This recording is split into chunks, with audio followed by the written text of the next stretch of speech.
Okay, just a quick reminder. So for video lessons, if things are going too fast, you need a little bit more time, don't be afraid to hit that pause button. So just pause when you need it.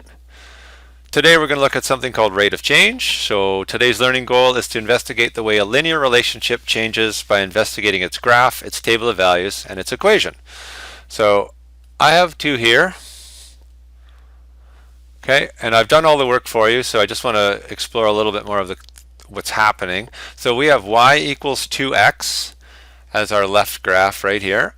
And I've generated the table of values for you, and there's a couple things I want you to see, and I'm going to change colors to something a little bit more visible. All of these ones are changing by 1. All of these guys are changing by positive 2. Okay, and that's really important, and I'm going to, for a couple of reasons. And I'm going to rewrite the equation down here, and I'm going to make one little change. I'm going to put a placeholder in there, and I'm going to show you why in a minute. Okay, so the next graph is y equals 4x. So again, if you look here, these guys are all changing by plus 4, plus 4, plus 4. Okay, and this side is all changing by 1. So again, I'm going to rewrite this equation, and I'm just going to put that placeholder in underneath, and we're going to draw some connections to it shortly. What you will notice, though, between the two graphs, they're both increasing, so that means from left to right they're going up, but this guy is steeper. Okay? And we can see that because for every change of 1 in the x, the first graph only goes up by 2, but the second graph, for every change of 1 of x, the second graph goes up by 4. And that means it's going to end up being a lot steeper. Okay, so again, I've already done the work here for you, so we can just chit-chat a little bit about it. If we check the first differences here, these guys are all 1. Okay, and we'll change that or shake that up in a little bit, but not right now. Okay, if I look at the y values, though, these ones are changing by plus 2. And now this one's doing something a little different. It's actually going down by 2s. Okay, so when we look at our two graphs, we will notice that they have about the same steepness. That means that for every change of 1 in the x, the y value is changing by 2. Okay, but the big difference is the blue line, which is y equals 2x, is going up or increasing, whereas the red line, y equals negative 2x, is going down or decreasing. Okay, and that has to do with this first difference being negative. Okay, so if we had some quick observations, this little 4 here means that it's going to rise quicker than the 2x term. They're both positive, so they're both going to be increasing as we read from left to right. But that 4 right there means it will be steeper. Okay, if we come over to y equals 2x versus negative 2x, they're going to have the same steepness, but in opposite directions, and that's because of that negative sign right there. So I would take a moment, pause, and write this down. So the steepness of the line can also be referred to as the slope or as the rate of change. Positive slope increases, goes up from left to right. So positive slope looks like that. Negative slopes decrease or go down from left to right. So they look like this, and they have a negative slope. So if you want to pause there and write that down, that would be awesome. Okay, carrying on. This is where it gets a little bit more technical, but it's not overwhelming, I don't think. The mathematical definition for slope is as follows. Slope is rise over run. Okay, and I always remember that rise sounds like y's. That's how I remember to put it on the top. So rise over run. So we're going to look at y's over x's is what we're going to do. So that's the change in y values over the change in x values. This little triangle here is a delta, and all it means is change. Okay, so if we were to look at this red line over here on the graph, The nice thing about this slope idea is that no matter what 2 points you choose on the line, you should find that the slope is constant for this linear relationship. So if I looked at the top rise and the run, I'm rising by 2, I'm running by 1. Okay, so the rise is the vertical, the run is the horizontal. If I write that as a little ratio, and I'm going to use this little m here just for now, and we'll talk about why in a minute, it would be 2 over 1. If I look at this bottom blue triangle and I count up the bottom, 1, 2, 3, 4, 5, I have a run of 5 and a rise of 1, 2, 3, 4, 5, 6, 7, 8, 9, 10. Oh my goodness. And if I write that as a little ratio of rise over run, 10 over 5, you'll say, hey, those aren't the same, Mr. Childs. And I'll say, well, they are the same, but you have to put them in lowest terms. So if you reduce 10 over 5 to 2 over 1, you get, whoa, the exact same slope.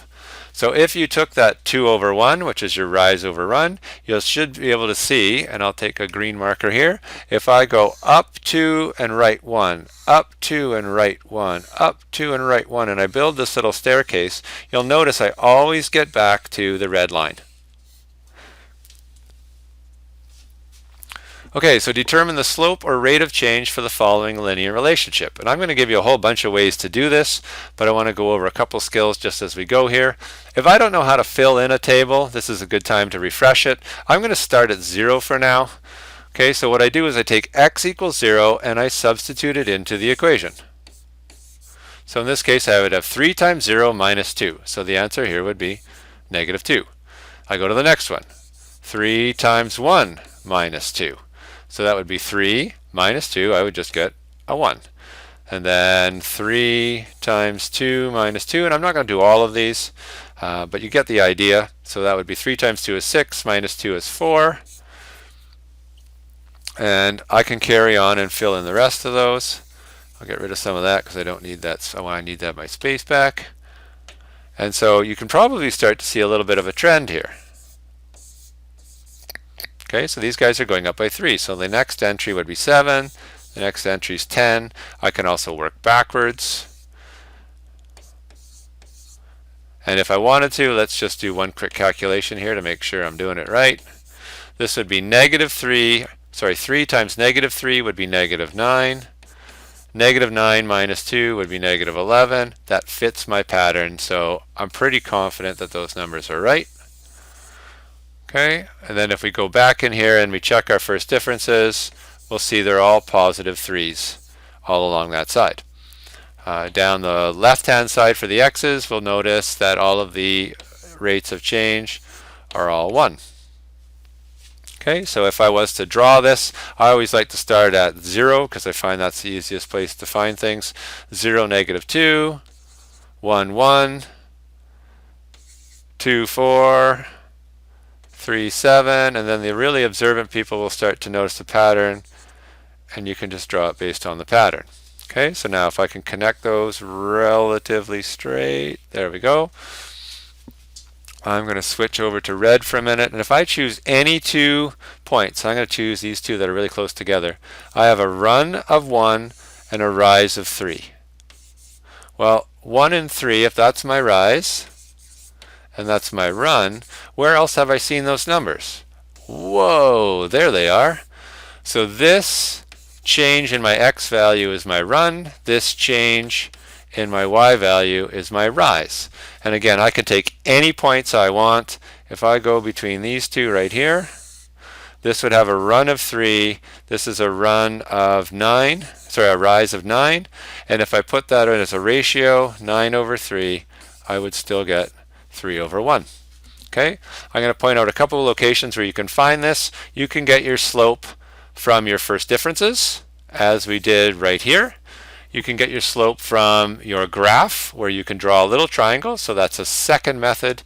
And then your third method, and this is the one that takes a little while and a little bit more algebra skills, it's actually hidden in your equation. So there are 3 locations to get your slope.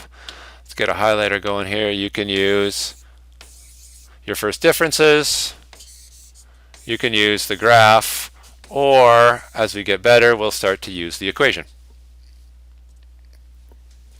Okay, so determine the slope and y-intercept for the following. So this is just a reading activity, so pause, take a quick read, and write your answers down.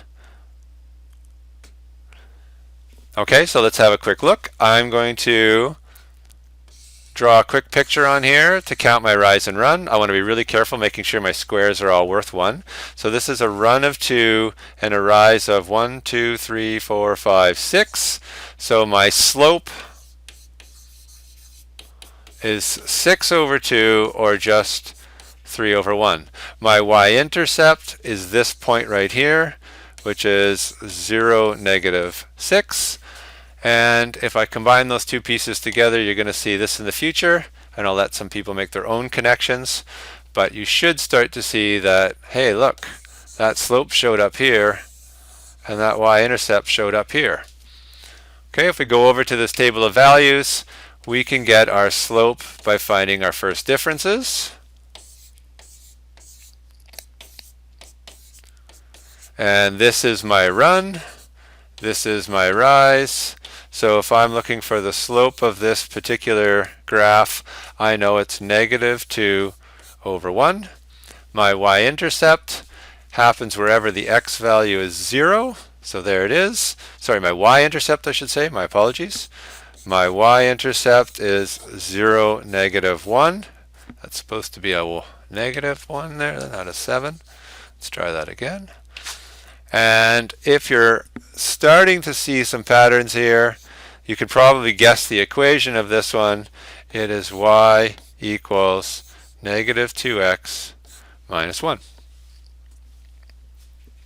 Okay, so conclusions. The slope of a linear relationship can be determined in several ways. From the graph, rise over run, draw your triangles, like that. From the table of values and first differences, find the changes on both sides. And from the equation, if it's in the correct format, and that's going to take another few days to get that figured out, but the multiplier on the x variable is normally your slope.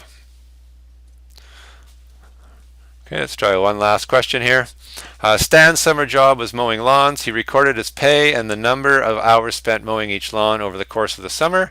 What was Stan's hourly rate of pay? So that's a key word right there that tells you you're looking for a rate of change, which means you are looking for a slope. Okay, so those are things we want to try and pick off. Okay, so the first thing I notice in this is I don't like when my data is out of order, so all of this data over here is out of order. So I'm just going to rearrange it. 1 to 9, 218, 327, 436, and then I'm actually going to skip the next one because they didn't give me 5, and I'm going to jump to here. Now because I have my information arrayed in a nice table, I can look at these guys are all changing by 1. These guys are all changing by $9. So if I was to do my slope here, it would be $9 for every 1 hour. And please notice, because this is a word problem, the units on this are really important. The slope means something in this problem. But you might be saying, hey Childs, that last one doesn't work because that's a change of 2. But this one here, you'll notice, is a change of 18. And if I was to do my slope with those two, I would have 18 over 2, and oh, hey, look, I get the same 9 over 1 I expected to get. Okay, that's it for today. So if you could try a few challenge questions there, or all the way up to the challenge question, that would be awesome. Thank you for your time.